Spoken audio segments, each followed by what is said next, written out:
From an undisclosed location in Pella, Iowa, this is the Haps. The best town to have a podcast emanate from. Why is that? Because, Pella is just one of the best towns in Iowa overall. And I think it's one of the best towns in the country. Yeah, totally. That's why Exactly. we're moving here. Yeah, my wife and family and I, we're moving to Pella. Exactly. That's why, my newspaper's here. So the only thing is, and I'm not putting Pella down, but you have traffic jams on Sundays when church lets out. There's traffic jams. Most places at 2:00 in the morning, it's when the bars let out or when businesses let out or school. No, in Pella, when church lets out, all the stop signs and stoplights are full. Yes, and that's a good problem to have. It's not really a problem. That's a good. It is. Yeah, because we're a very faithful community here in Pella. That's true. Yeah, absolutely. Even as part of the reason we sent our kids to Pella Public School is because it's not a religious school, but they still stand by a lot of the principles and everything that faith. Yes. You know what I'm trying to say. Yeah, and the town's growing, which is great, but I don't really see the faith and that sense of community being diluted very much. Have you seen that very much here? Yeah. No, I think people that move here, people that want to live here and want to move here, know the community that they're moving into, and that they know basically what they're getting into, and see it as a positive. Yeah, exactly. They want to come to Pella because of what it's known for. Let's just hope that everybody feels that way, and they're not going to try to dilute it or mold it into the place that they're trying to get away from. What we need is an application. So everybody that wants to move to Pella, they need to fill out an application, and we need to do a background check to make sure that they're not tulip pickers. Yeah, because we don't have room for tulip pickers here. No. It's $1,000 fine, isn't it? During tulip time? I researched that, and it's been so long since I researched it, but I'll check with the Chief McSheehy. He'll know, and he'll tell me. I'm sure that's right at the top of his list of priorities. Get crack addicts, get crackheads, get bust meth houses, and tulip pickers. Tulip pickers. That's excellent. So are you planning on moving to Pella eventually? Probably not. We're happy where we are. You like small town, small town. It's mostly up to Marcy. She just kind of likes where we live, and we're happy there. I don't mind the commute over here. And as far as living, I live in Marion County more than I actually so-called live in my house. I'm over here a lot more than I'm at home. So you recently, and for those of you, this is Steve Woodhouse. I didn't know if we did the introduction. We didn't. But my name is Monty Godike, and we're talking to Steve Woodhouse here. And he just recently bought the Express and the Tribune, correct? I did. And so he runs these papers out of our studio, which is also his office. And so tell us a little bit about why you did that and what you plan to do with those papers. Well, obviously I'm looking into expanding into other media, hence we're doing this podcast here. And, I just had a lot of people tell me that they liked holding a paper in their hand. So I'm going to keep that going as long as I can. Because I like holding a paper in my hand as well. And frankly, I've made this point to several other people, is that things on the internet, like stories, can disappear if they shut down a website. Mm-hmm. But papers can last forever if you take care of them. Like there are papers from the 1800s at my old job, that we still had copies of. I'll tell you, I have a digital subscription to our Sully paper, which is the Hometown Press. Mm-hmm. Good paper. It is a good paper, but I don't like having the digital version. The PDFs are great for my iPad and stuff like that, but there is something about getting a paper in your mailbox and being able to. Mm-hmm. It is. There's something to it. It's kind of a thing of the past. My teenagers don't understand it, and that's fine. But it's kind of like once in a while, I like listening to a tape or a record. Yeah, it's kind of like that. Yeah, it is. And as far as what I want to do with it, I just want to keep it around and serve the public, record the history of obviously Pella, but Marion County. It's the Marion County Express, Marion County Tribune. Help people get the word out about their events coming up and celebrate our victories. Keep people informed about public safety issues. All that kind of stuff. What's your favorite part of running these newspapers? I've always just enjoyed getting out and talking with people, and writing is pretty much one of the few things I'm good at, so that's why I'm sticking with it. Okay, well, that's a good reason. Yeah. That's a good reason. So what is the difference between the Express and the Tribune? The Tribune is a monthly, basically shopper. It's mostly advertising with some stories, whereas the Express, I like to focus on stories with advertising, so I can cover my costs. But yeah, that's the biggest difference. Can you give me an example of like your top story this month in the Tribune?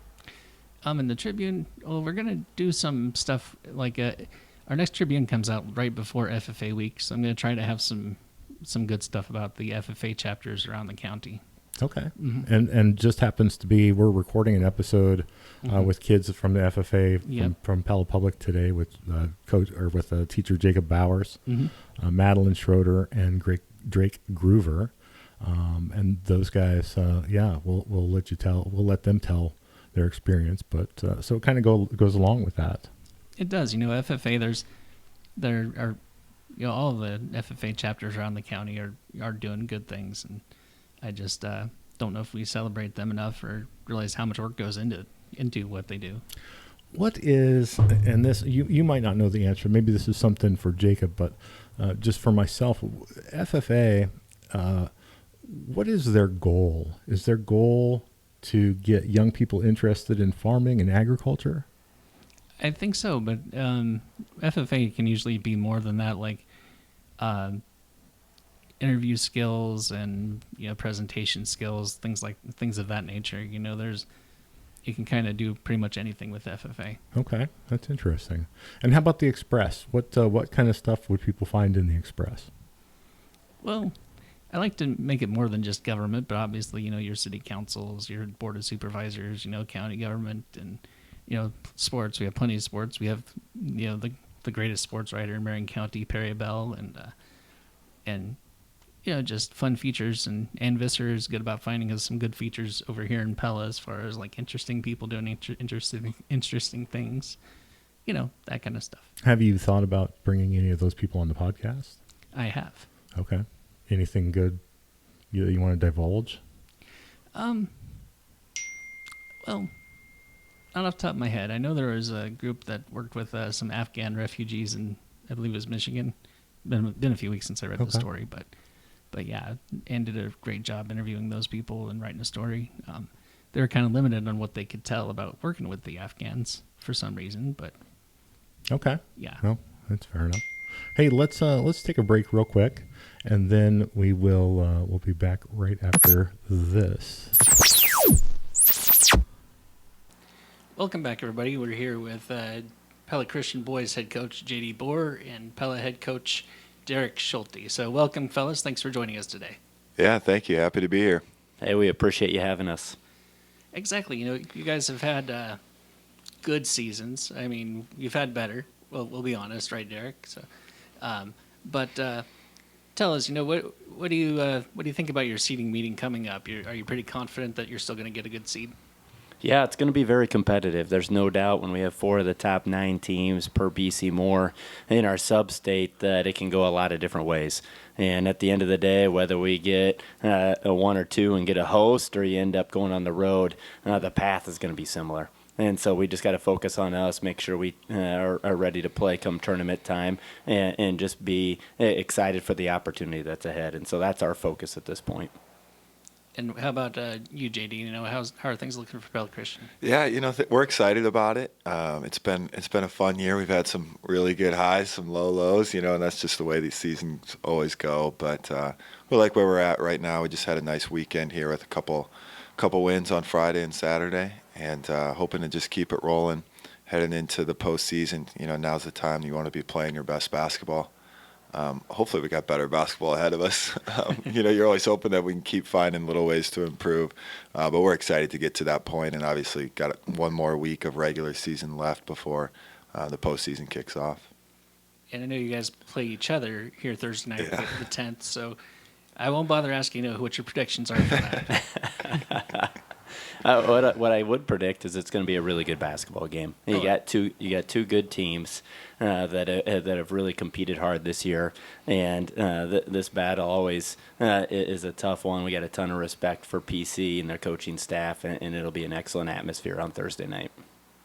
Sure will. I remember the double overtime game. I don't know if that was that last season or the season before, but I believe that was 2 years ago. Is when that was.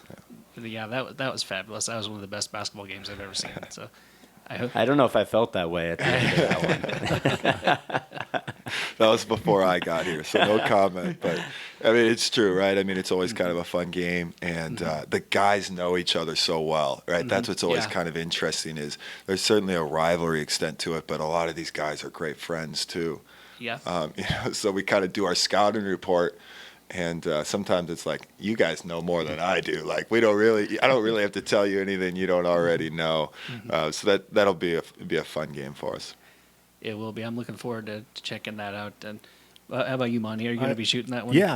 I'm going to be out there with my cameras, taking pictures and some video, and I think we'll probably show those on our Facebook page and the YouTube podcast YouTube page. So yeah, we will definitely be there. Absolutely. What's fun about it is it's two teams that have some different styles too. Yeah. I think both teams want to play fast, but have different strengths to them. And even in our first matchup, it was sort of a game of runs. And often when you get two really good teams, that's what it's about. And it comes down to a few plays, and that's where both teams are going to be really trying to focus in that fourth quarter to get a little separation. Yeah. Speaking of the fourth quarter, that's going to be a big change coming up next season is the shot clock. And that's kind of one of the things I really wanted to touch on here because I've been to so many really good competitive high school basketball games, and then one team gets ahead, and then they just hold the ball for the final minute. I don't like that. I think that kills the whole spirit of the game. But what are your thoughts on the shot clock coming into the season next year?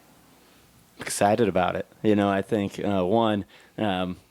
generally outside of the end of game situations, probably neither of our teams are going to be impacted on a possession by possession basis. Both teams want to play fast and want to play with pace and space and all those types of things. But I do think end of quarter, end of game situation, it just adds a new wrinkle. It adds strategy and helps prepare our players for the next level. But most importantly, I think just enhances the game.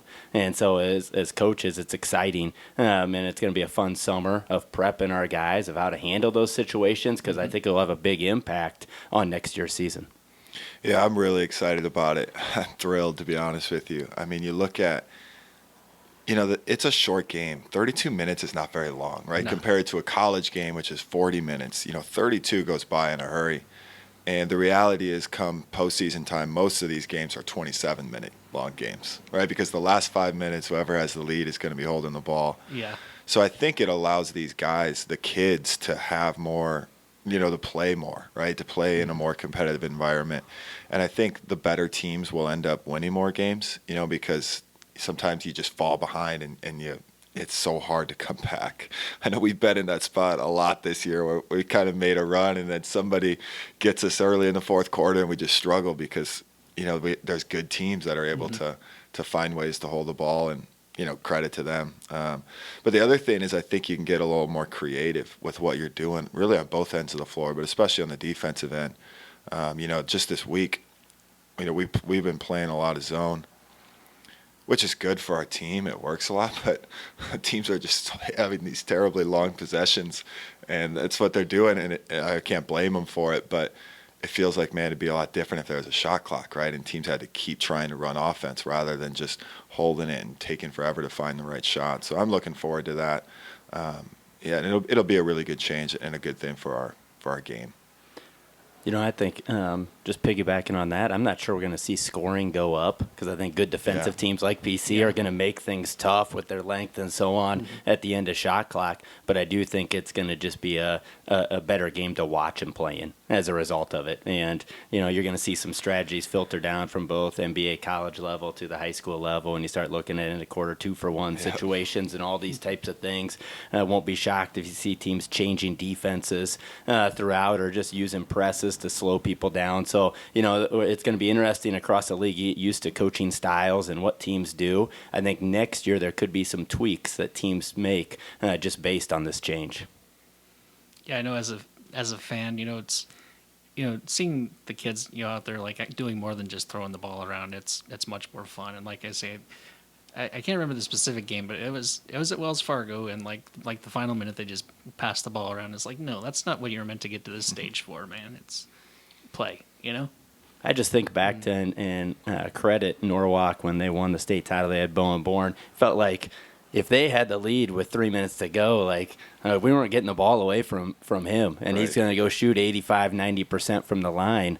And so it provides opportunities for teams at the end of a game to really play from behind and have a chance to win, even against really elite teams. So fun games ahead next year with that. And going back to something you said earlier about how, when your two teams meet up, you all know each other by now. I know at the state track meet, it was fun, spending time with Levi Scalehouse of Pella Christian and Carl Miller of Pella. Those two kids those are just ones that pop in my head. There are several, but just the way they get along with each other, and they're all competitive with each other. What do you think about some of those seniors? They're going to be playing against each other for the last time, for having that kind of familiarity. Yeah, I mean, I think they're looking forward to it. At least from our perspective, the last 3 times that I've been here, Pella's gotten us. So I think there's going to be a little added motivation to try to find a way to beat them. But man, it's hard, right? I mean, These guys are good, and Coach Schulte does a great job. But yeah, it's this is their last chance, like you said. And it's something that is important to them. And for us, it's kind of interesting because it'll be senior night for our guys. We have 7 seniors who have just done an outstanding job of buying into what we're trying to do and working hard and finding different ways to play. And it's been a fun group, and that'll be kind of a big part of their story is this last game here at home playing against Pella. I'm sure they wouldn't want it any other way. So that'll be a big atmosphere for them to go out on as far as the senior night, and a fun game for sure. Yeah, it's unique. Some of these guys I know are even like neighbors.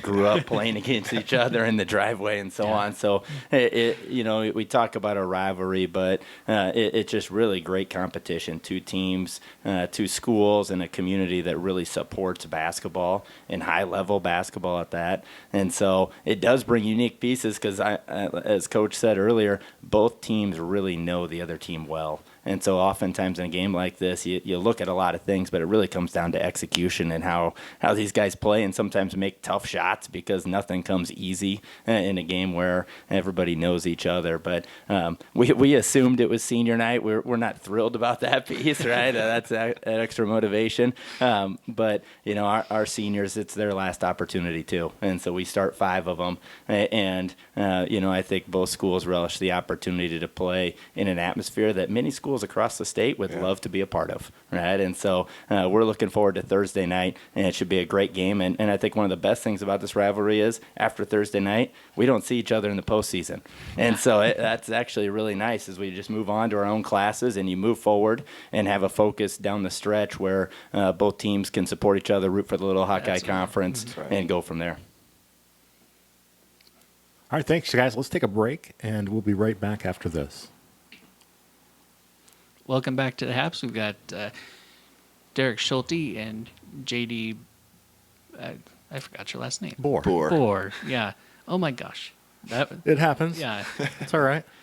Steve something. I forget your last name. What is it? Montel, is that you? Yes, Montel. Okay. Exactly. Yeah, JD Boer and Derek Schulte. So we want to switch gears on you guys a little bit. Everybody wants to hear about what you think about games and things like that. But I think some people want to know more about you. Where did you come from? What do you enjoy doing outside of coaching basketball? What makes you like to coach basketball? So start with where'd you come from and how did you get started doing this? Yeah, good question. I grew up in Southeast Iowa. Mediapolis is where I graduated from, a 2A size school, and just had the opportunity to have a very supportive family, a great group of guys that I got to grow up with. And in a community like that, it was at that time, I was playing 4 sports, right? And that's the way it was done. And off seasons looked just a little bit different back then, as I'm dating myself just a little bit. But the thing that I remember most from where I came from is those relationships with those teammates, because those same guys that I played basketball with, I played baseball with, and football with. Track, I did that. I didn't love that, but I did that as a result of friends and doing what's best there. But my coaching journey then really started, I would say, at the college level. Of decided not to pursue Division III and just be a student, and sort of had that choice. And some days regret it, but it turned out and the path went the right direction. My last 2 years of college, I got the opportunity to be a student assistant or student manager at Iowa State. And so that was the last 2 years of Larry Eustace. And so I always joke there's no pictures out there. I'm not part of any of that when he went down. But it was a great experience. And when you see a Division I program behind the scenes and the attention to detail in different areas, it was just a great opportunity for me to learn the game of basketball at a much different level. And so from there, I was fortunate enough to spend 2 years with Brent Brazzi at Co-College. I just absolutely loved my experience there. Got married, moved here to Pella. My wife was working at Pella Corp. And so I got a teaching job at Southeast Polk, actually, and spent 1 year on Mike Bosch's staff over here at Central College, and then got my first head coaching job at Montezuma from there. So I was there 11 years, and then I've been here. This is year 5 at Pella. And so, yeah, I've been fortunate to be around great people that have helped me along the way, and then hopefully that's something you can sort of give back to the people that you work with over time. But family-wise, I'm married. My wife Brienne works in town here at Vermeer. I've got 3 kids: Austin, Brindley, and Blythe. And so I've got an 8th grade son, a 6th grade daughter, and a 3rd grade daughter. So life is busy for us. What do we do outside of here? It seems like chase our kids at different events. I'd love to say that I'm out on the golf course a ton. I enjoy golfing, but don't golf that much. Like a lot of basketball coaches, my free time is actually doing basketball stuff. And so, but it's what we love and what we enjoy. And so, yeah, I feel fortunate to be here and been a part of many great communities along that journey. Great. JD? Yeah, for me, I grew up in Hall, Iowa, northwest corner of the state, and I went to Western Christian. Hall's kind of a small town, and basketball's king in Hall. They got great programs. Yeah. Western Christian, obviously, with a really good program, and Boyden Hall, too. So similar to Pella, and just a Christian school and a public school that have really good basketball. And my dad was a coach. He was a head coach in Washington for a while, and then when he moved back to Iowa, he was an assistant at Western Christian. So I just grew up around that program. From 3rd grade on, I was the water boy.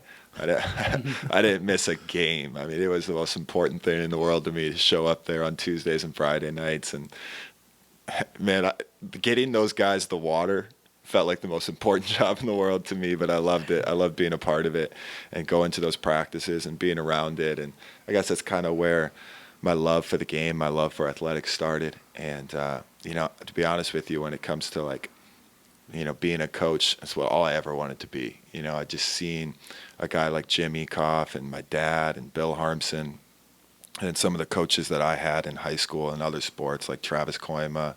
Justin Negan was my soccer coach. He's actually from Pella. Different people who just poured into my life, and I've always wanted to do that.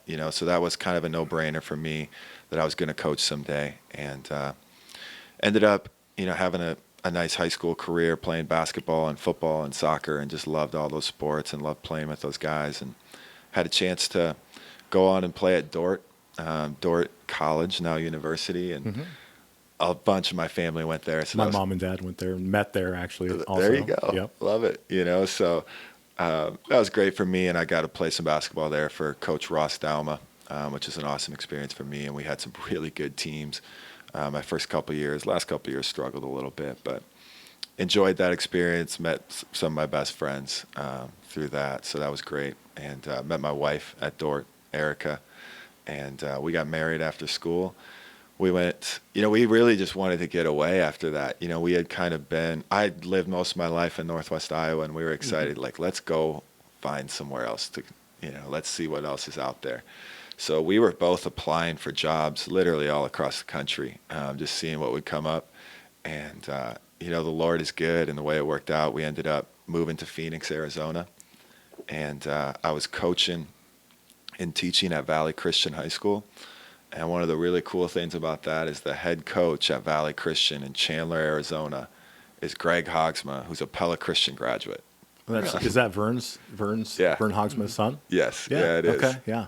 Yeah, so that was just crazy. And Pella Christian wasn't really on the map for me at that point, but it's cool how that's all kind of come together. So we were there for 2 years and loved it there in Arizona. Man, the past couple of weeks in Iowa have made us love Arizona even more. My goodness.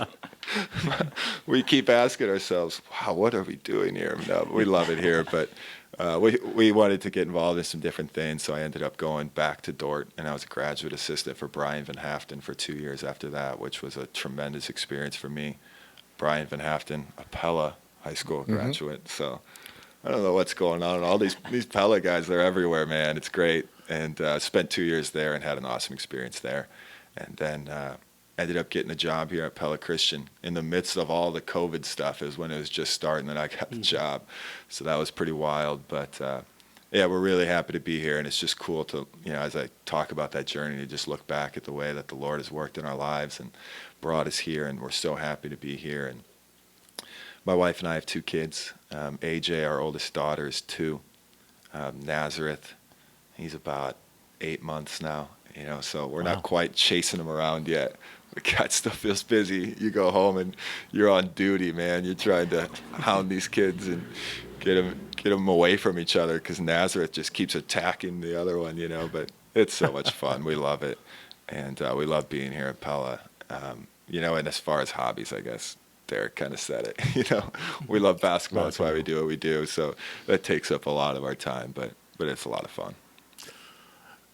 Everybody that works in education, whether it's coaching or teaching or vice principal or whatever it may be, they do it for many reasons. One of those reasons is presumably to help kids and reach kids and help them through a tough time growing up and things like that. It's not easy these days. Can you think of a circumstance where the basketball program changed the life of a student for the better? I don't know if I have a specific one that I want to share with it on air, but what I would say is probably similar to JD at PC, but our sort of vision for our program is to, compete for championships, but also have a positive impact in our school and community.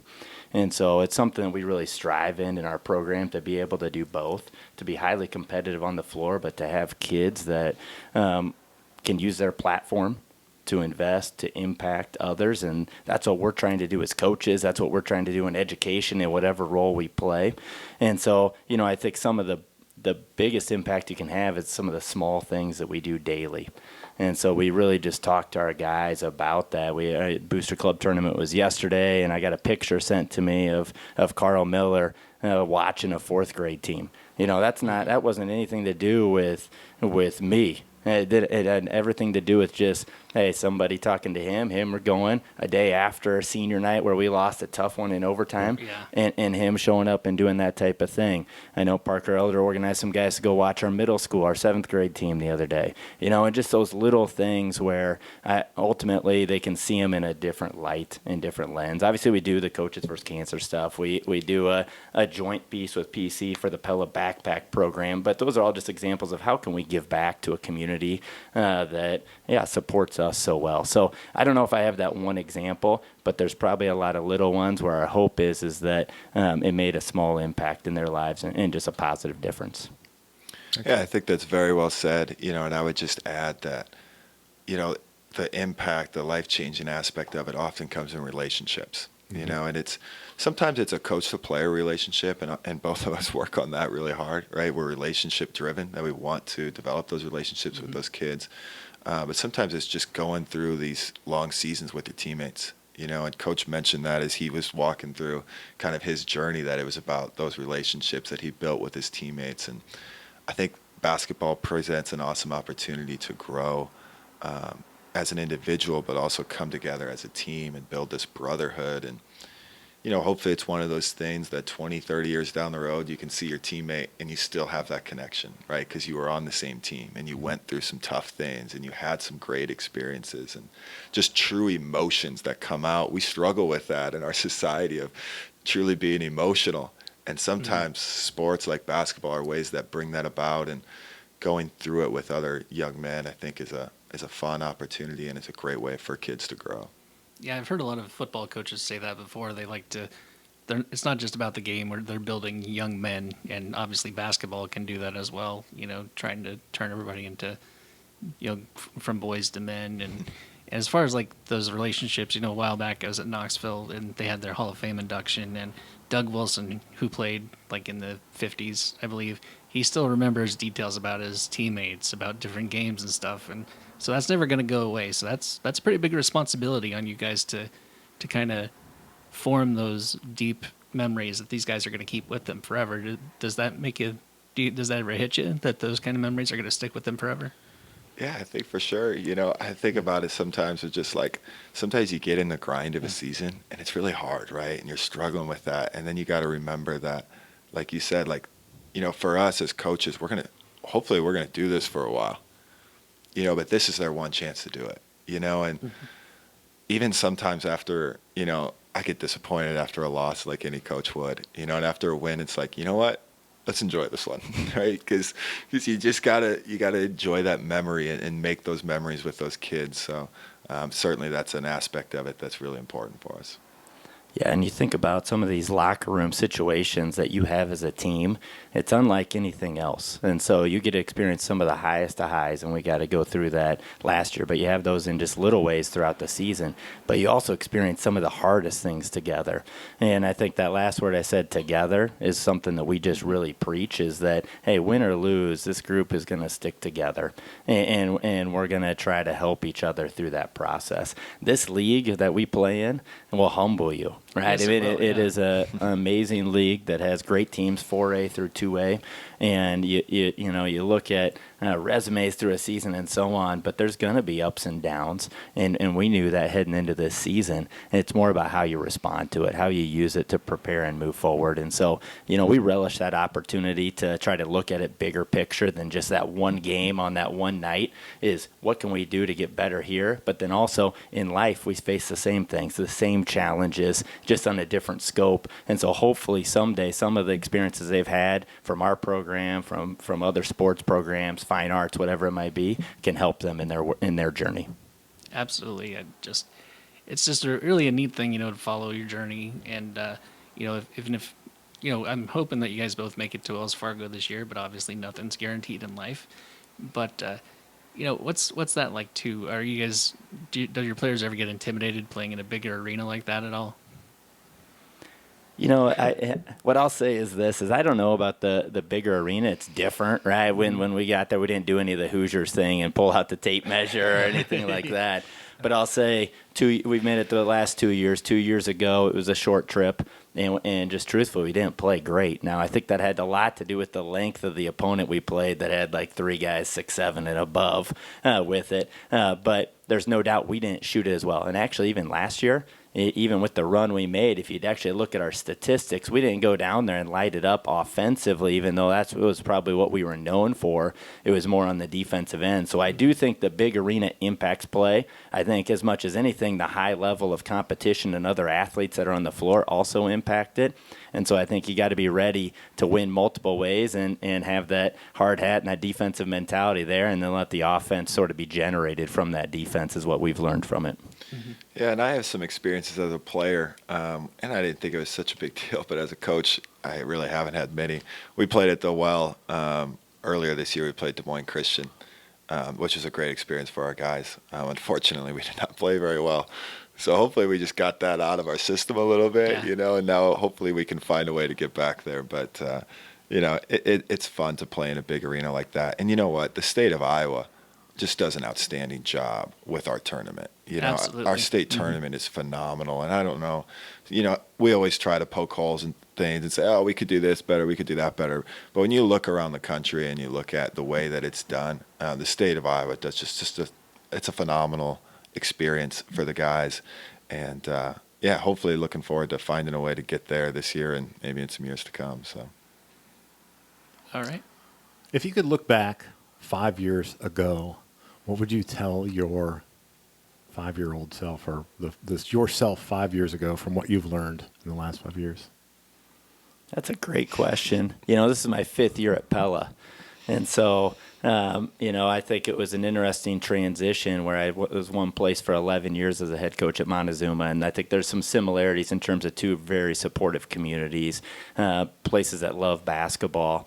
And as I made the transition here, I knew it was going to be different, right, in some ways.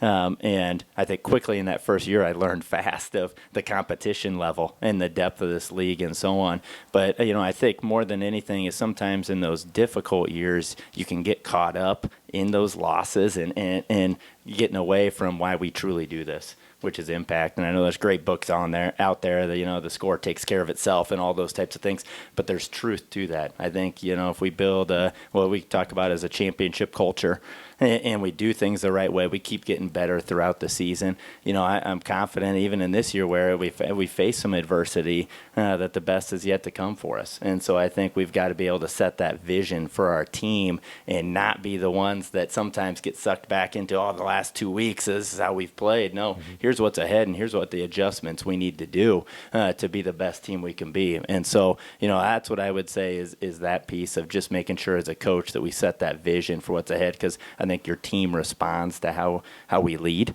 And I'm somebody that wants to have a positive mindset and just that hope of, hey, no, here's what's ahead and here's how we're going to get there, and we're going to have to work to do it. And the final piece I'd say is just this, is winning's hard. And it doesn't matter if you're at Montezuma or you're at Pella. I know just because both those programs, and specifically Pella, has had a lot of success, it's due to a lot of time, effort of a lot of people that are put in. And so, as we've mentioned many times, relationships, whether that's through your youth program, your middle school program, with your guys, with your parents, your staff, all those things, it takes all of that to have a great program. And that's what we want. Is it's not year to year, right? It's a program. And so having that big picture look is important. Yeah, I think I would tell my five years ago. Yourself 5 years ago. Yeah, yes. yeah. I would just say, man, enjoy the journey.